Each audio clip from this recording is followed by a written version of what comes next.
The MG3's infotainment system can sometimes experience issues such as touchscreen unresponsiveness, freezing, or failure to boot. These problems often stem from software glitches or outdated firmware. Resetting the system is a common first step in troubleshooting.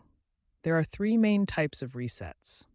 Always prioritize safety by performing resets with the vehicle parked and the ignition off.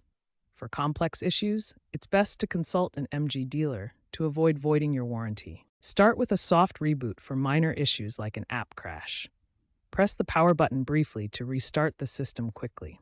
If that doesn't work, try a hard reset by holding the power and volume buttons for 10 seconds. This forces a restart without losing data. If the issue persists, a factory reset may be necessary, accessible via the settings menu. Before performing it, back up any important data as it will erase everything. Note that resets won't fix hardware damage.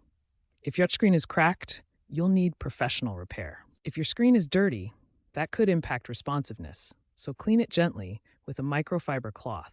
Consider performing an over-the-air software update if available, as MG has addressed many infotainment issues through these updates. According to MG, if user resets don't suffice, you may need to consult a technician for diagnostic tools and a professional reset.